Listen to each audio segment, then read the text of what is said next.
നമസ്കാരം. മലയാളി വാർത്തയിലേക്ക് സ്വാഗതം. ഏറ്റവും ദൈർഘ്യമേറിയ സൂര്യഗ്രഹണം. കഴിഞ്ഞ ദിവസങ്ങളൊക്കെ നമ്മൾ കേട്ടതാണ്.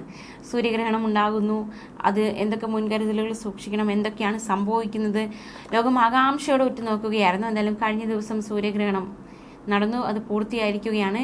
ഇന്ത്യൻ സമയം രാത്രി 9:12 സൂര്യഗ്രഹണം തുടങ്ങിയത്. പുലർച്ചെ 2:30 വരെ ഇത് നീണ്ടുനിന്നു. വടക്കൻ അമേരിക്കൻ രാജ്യങ്ങളാണ് ഗ്രഹണം ദൃശ്യമായത്. ഏഷ്യൻ രാജ്യങ്ങളിൽ ദൃശ്യമായില്ല. കഴിഞ്ഞ 50 വർഷത്തിനിടയിലെ ദൈർഘ്യമേറിയ സമ്പൂർണ്ണ സൂര്യഗ്രഹണമാണ്. സദേൺ പസഫിക്കിൽ ദൃശ്യമായി. ഗ്രഹണം പുലർച്ചെ 2:22 വരെ നീണ്ടുനിന്നു. 4 മിനിറ്റ് 27 സെക്കൻഡായിരുന്നു പൂർണ്ണ ഗ്രഹണത്തിന്റെ ദൈർഘ്യം.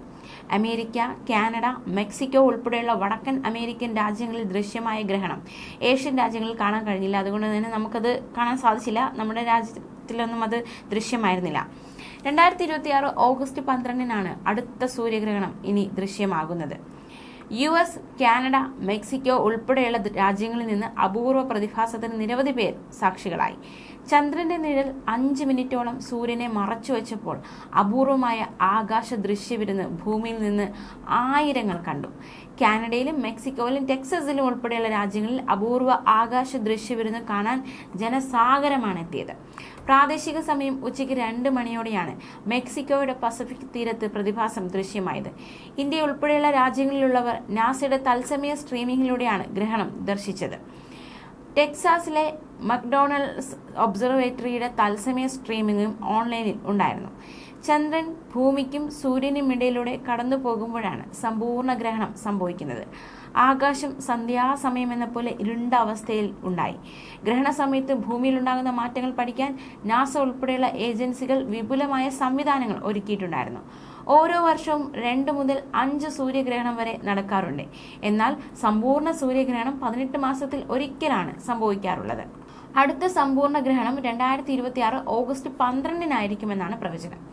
ചന്ദ്രൻ ഭൂമിക്കും സൂര്യനും ഇടയിലൂടെ കടന്നു പോകുമ്പോൾ ഉണ്ടാകുന്ന ആ ഒരു ഇരുട്ട്, ആ ഒരു കാലാവസ്ഥ മാറ്റങ്ങൾ, അതൊക്കെ ഏവരും ആകാംക്ഷയോടെയാണ് ഉറ്റുനോക്കിയത്. ഈ സമയത്ത് ആകാശം സന്ധ്യയെന്ന പോലെ ഇരുണ്ടു. എന്തായാലും നാസ അടക്കമുള്ളവർ തത്സമയം ഇത് സംപ്രേഷണം ചെയ്തത് കൊണ്ട് തന്നെ ലോകമെമ്പാടും ഇത് നേരിട്ട് ദൃശ്യമാകാത്ത ഇടങ്ങളിൽ പോലും ഇത് കാണാൻ സാധിച്ചു എന്നതാണ്.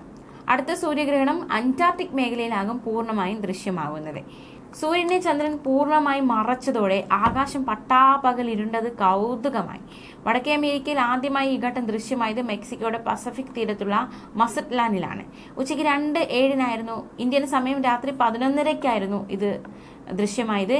തുടർന്ന് തെക്ക് കിഴക്കൻ ദിശയിലെ പ്രദേശങ്ങളിൽ ഗ്രഹണം പൂർണ്ണമായും ദൃശ്യമായി. 2:27 US ടെക്സസിൽ ദൃശ്യമായി തുടങ്ങി. പ്രശസ്തമായ നയാഗ്ര വെള്ളച്ചാട്ട മേഖലയിലടക്കം നിരവധി പേർ ഗ്രഹണം കാണാൻ ഒത്തുകൂടിയിരുന്നു. കണ്ണുകളുടെ സുരക്ഷയ്ക്ക് പ്രത്യേക ലെൻസ്, സോളാർ ഫിൽറ്റർ എന്നിവ ഉപയോഗിച്ചിരുന്നു. നയാഗ്രയിൽ വൈകിട്ട് 4:18 പൂർണ്ണ ഗ്രഹണം തുടങ്ങിയത്. ഇന്ത്യ അടക്കം ഏഷ്യൻ രാജ്യങ്ങളിൽ നിന്നും മറ്റും ലക്ഷക്കണക്കിന് പേരാണ് 3 മണിക്കൂർ നീണ്ട നാസയുടെ തത്സമയ സംപ്രേഷണത്തിന് യൂട്യൂബിലൂടെ സാക്ഷിയായത്. ആകെ 3.15 കോടി പേർ ഗ്രഹണം കണ്ടെന്നാണ് നാസയുടെ കണക്ക്. ന്യൂസ് ഡെസ്ക്, മലയാളി വാർത്ത.